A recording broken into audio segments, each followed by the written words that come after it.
Bonjour, bienvenue. Today we're back again with our reaction video to Joueurs du Grenier, and this time it's Atari 2600. And of course, I've heard of this console, but I believe they're meant to be playing a few games on this, I'd expect, from this episode. But one that is featured in the thumbnail, and it's probably one of the most infamous Atari 2600 games, is obviously E.T., which is known for being terrible.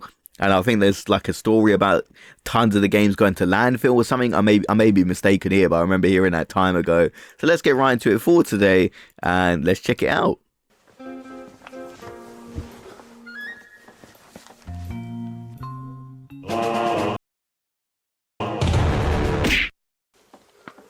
Oh, pas de ça aujourd'hui.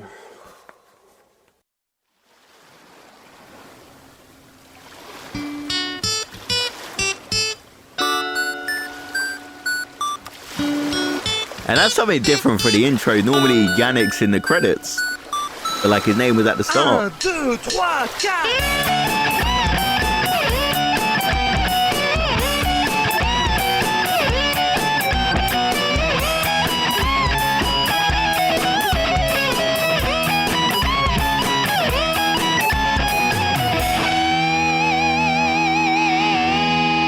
And have I now seen all the videos featured in the opening? I'm pretty sure I have, and I'm pretty proud of that. I don't know if I may be missing one or two, but I recognize every single video, I'm pretty sure. Salut tout le monde, cette semaine, joueur du grenier, met les pieds sur la table, je ne fous rien. Oh. Non, sérieusement, le test sur Tortue Ninja m'a légèrement troublé. Si vous vous approchez, je le bute. Vous m'entendez, je déconne pas. Enfin bref, donc cette semaine, c'est la vidéo touchette, et pour ce coup-ci, j'ai décidé de me pencher sur une console préhistorique, à laquelle je dois dire que je joue pas souvent, puisque c'est pas vraiment une console de ma génération, hein. La plupart des jeux dont je vais vous parler sont sortis quand j'avais à peine 1 ou 2 ans. Je parle de l'Atari 2600, sorti en 81 en France, hein, la plus célèbre des consoles Atari, puisqu'il y a eu plusieurs consoles faites par cette marque. Mais en général, quand on dit « Ah, j'avais tel jeu sur Atari », on parle par défaut souvent de l'Atari 2600. Alors évidemment, les jeux sur cette console étaient terriblement simplistes, et puis c'est très difficile de juger ça avec le recul, hein. Après tout, c'était Yeah, because for the time, you know, they're pretty good games. Alors est-ce que je peux réellement parler de ces jeux, râler dessus sans être d'une mauvaise foi complète? Bien sûr que non, mais ça m'empêchera pas de le faire. Tiens, je vais prendre un jeu typique de l'Atari, A-Team ou l'agence Touriste. C'est un foutoir incompréhensible. Il y a une tête de barracuda qui se promène sur l'écran en tirant sur des mecs qui portent des poutres, des gars en chapeau melon, des... Qu'est-ce que c'est ça? C'est un chanteur des Pet Shop Boys? Est-ce que quelqu'un voit le rapport avec l'agence Touriste? I mean, there's Mr. T shooting people. I guess that's the only relation, right? La console oblige le joueur à se servir de son imagination. Moi, la seule chose que j'imagine quand je vois ça, c'est que les mecs qui ont créé ça avaient des sérieux problèmes, hein. Un peu comme ceux qui ont fait ce jeu, Sneak and Peek ou Cache-Cache si vous préférez.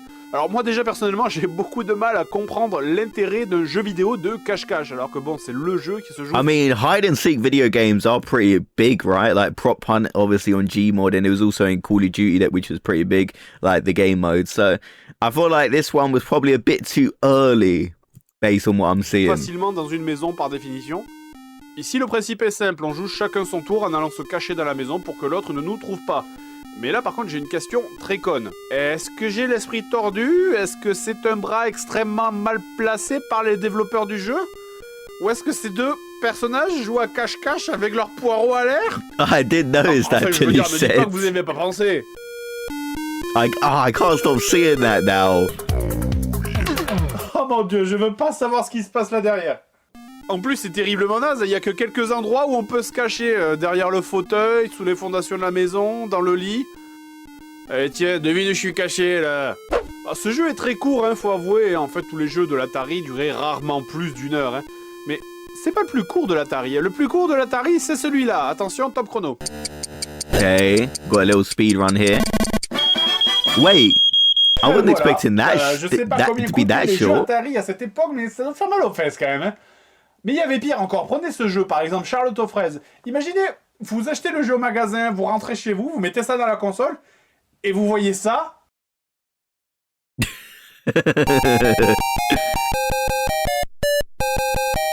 No way, is that it? Ce truc a vraiment été vendu dans un magasin contre de l'argent. Voilà, là vous venez de voir l'intégralité du jeu de Charlotte aux fraises. En même temps... There's no way that's all the gameplay there is of this game. But for the time, I mean, if you bought it, were you satisfied? That's the real question, because like if you bought it and you was happy with what you got, then hey, but I can't imagine a lot of people were. J'aurais dû m'en douter quand j'ai vu la jaquette aussi. Suivant, Master of the Universe, Musclor pour les Français. Alors l'intro de ce jeu pour l'époque est carrément fantastique. Il y a la musique du dessin animé, la transformation de Musclor. Mais après ça, on a droit à quoi? Un pauvre jeu de shoot injouable. En plus, c'est monstrueusement difficile. Hein. Faut détruire ces bâtons là, lancés par les ennemis jurés de Musclor, que sont les humains. Et c'est presque infaisable. Ces machins là suivent le scrolling de l'écran. Et en plus, faut tirer des trucs en bas. Yeah, là, how do you tuer les kill milieux. that? Et j'ai aucune idée de comment faire. De temps en temps, complètement par hasard, j'arrive à tirer un rayon en bas, mais ça arrive jamais au bon endroit. Merde. Et puis punaise aussi, je veux dire, merde, quand t'achètes un jeu sur Musclor, tu t'attends à quoi? Tu t'attends à taper Exactly sur what I was avec une grosse thinking. épée, dans une ambiance partiellement homosexuelle, mais tu t'attends pas à un jeu de vaisseau. I mean, yeah, I was expecting more like slashing stuff, not really a flying like shooting type of game. Non, sérieusement, faudra vraiment que je regarde les boîtes à l'avenir. China Syndrome, un jeu de shoot comme il en The existe middle plein sur finger's la like a console. warning sign. Alors, quel rapport entre la Chine et un jeu de shoot, vous me direz? Eh bien, d'après la boîte, l'histoire, c'est un tremblement de terre qui aurait endommagé un réacteur nucléaire quelque part en Asie, provoquant une surchauffe du réacteur et contaminant la région alentour. C'est totalement irréaliste. Voilà, mais si en fait je vous montre ce jeu, c'est surtout pour vous faire écouter le son magnifique du Game Over. Oh, Yeah, this would do your head in. c'est bon pour les oreilles. Ça, c'est le genre de jeu Massive où quand tu headache joues, after tes parents, this. ils déboulent dans la salle à manger, ils débranchent la prise en croyant que la télé va exploser. Non, sérieusement, vous connaissez un son ou une musique qui est pire que ça? Ah, ça va, ça compte pas. Les jeux de shoot injouables sur Atari, il y en avait vraiment une blinde, comme Megaforce par exemple. Ici, on dirige une moto à réaction qui tire des missiles dont le but est visiblement de répandre la démocratie en détruisant des villes du Moyen-Orient. Et des soucoupes volantes aussi. Interesting Voilà, combination. voilà. En même temps, quand tu vois de quel film est tiré le jeu, fallait pas s'attendre à une œuvre d'art.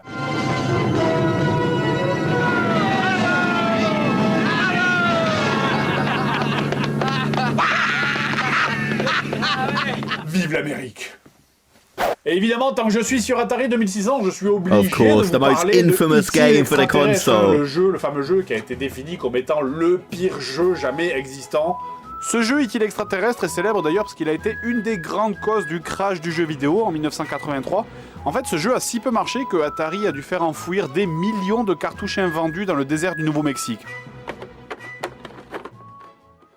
See, I was pretty right. Like, I remember hearing something about E.T. called, like, being buried in, like, a desert somewhere, and it's one of the worst games of all time.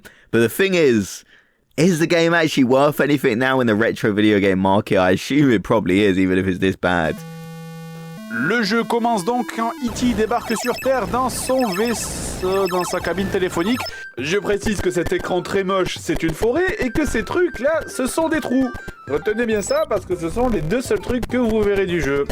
Et donc, nous y voilà, le jeu vous lâche ici sans instruction, mais évidemment, je n'ai pas le manuel.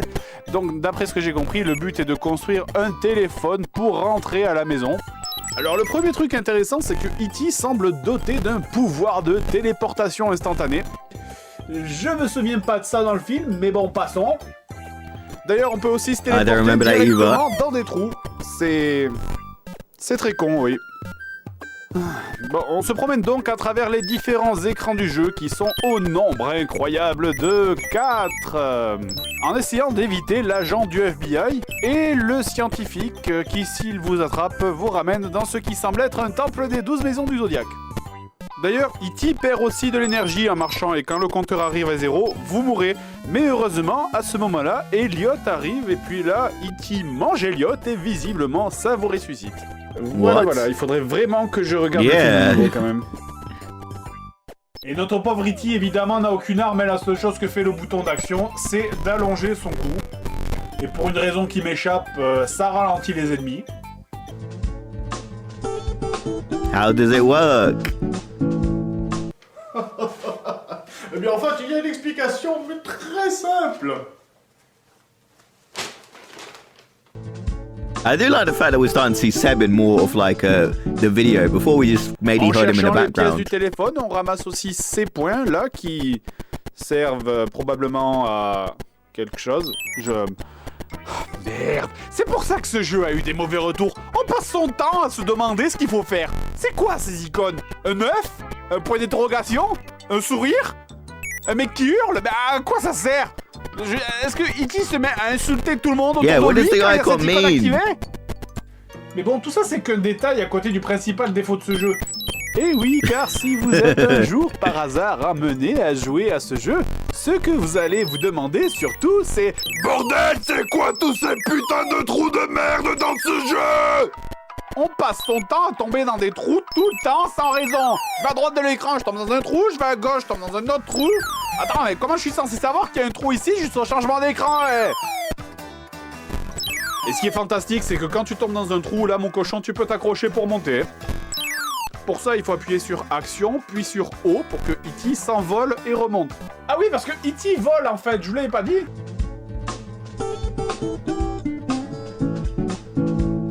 How does it work? Oh, he didn't even have an explanation this time. Le souci, c'est que quand tu es dans un trou, autant des fois tu remontes sans problème, autant des fois tu continues à tomber en boucle simplement parce que tu as un pixel qui dépasse. Non mais il y a vraiment une couille de le pâté avec ce jeu, j'ai 2 pixels au-dessus du trou, 2 pauvres pixels, mes pieds ils sont à Babelwed et je tombe quand même. Pignouf.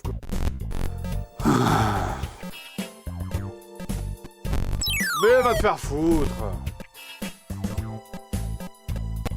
Oh, tu remontes, tu retombes, tu remontes, tu retombes. Où est le fun là-dedans? Et puis aussi, c'est quoi ce concept idiot? Merde, 90% du jeu, c'est ça, rentrer, sortir de trou. Non mais citez-moi une seule activité amusante qui implique de rentrer et sortir d'un trou comme ça pendant des heures. La spéléologie.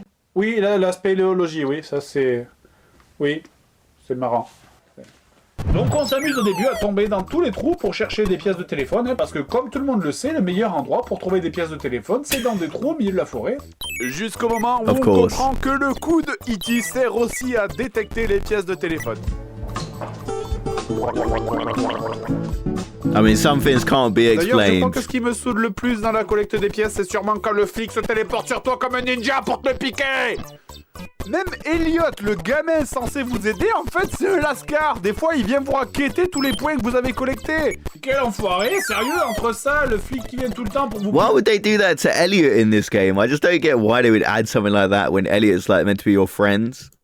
Piquer votre téléphone et le scientifique qui vous ramène pour vous traîner dans le temple. Non mais sérieusement, mais il a atterri où, E.T. là, dans le 93? Que tu m'étonnes qu'il ait trouvé un téléphone pour partir chez lui, hein. And I'm assuming that's not Alors, the best très place to sincèrement, land. il y a plein de gens, plein de sites qui disent que E.T. c'est le pire jeu du monde. D'accord, je suis d'accord, il a plein de défauts, il y a des incohérences, il y a des bugs. Mais faut pas déconner, c'est pas le pire jeu du monde. Je veux dire, pour moi, j'estime que tu te fais largement plus entuber quand t'achètes un jeu comme ça, quoi. Bah c'est tout. Bah oui, c'est fini. Bah tu détruis pas le jeu d'une manière flamboyante et irréaliste, comme tu fais d'habitude en fait. Oh. Bon, mais d'accord. If he must, he's got to do it. How's he gonna destroy this one? Je vais te ramener chez toi, E.T. Oh, with the flying bike, this should be good.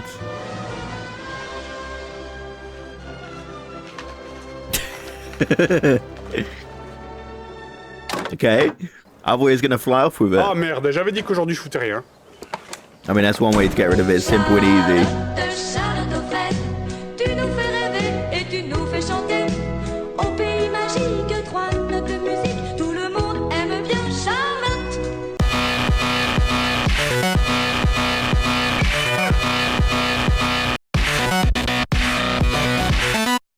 Okay, so that was a great video featuring the Atari 2600 and the Strawberry Shortcake game. I really can't believe that's all there is. And we saw the A-Team game, which wasn't the best, but I don't think it was the one that was. Like, it just looked pretty generic and not really related to the A-Team besides, like, Mr. T shooting people with, like, his little bobblehead thing, which is pretty funny. But the E.T. game, I've heard it's one of the worst games, but it's not the worst game like Fred said. I can agree with that. It's bad, But I think it's because what people were expecting, you know, E.T. back in the day, even now, like everybody's seen E.T., but back then it was one of the highest gross, I think it was the highest grossing movie of all time. And everybody loves E.T., so everybody was going to buy the game based on the franchise, the recognition. You know, you see E.T., you're like, oh my God, I want to buy the game for that. I love the movie. And then you get it, and you're like, what the hell is this? And then you're severely disappointed. Loads of people bought it, and it ended up causing a video game crash. Imagine your game being so bad and so many people bought it that it literally caused the downfall of video games. For a little bit, you know, video games obviously came back in a massive way, but for a little period, there was a down period. And your game was responsible for that. So that's a pretty cool part of history, right? So let me know your thoughts about this video, and I'll see you guys in the next video. Have a great day, everyone.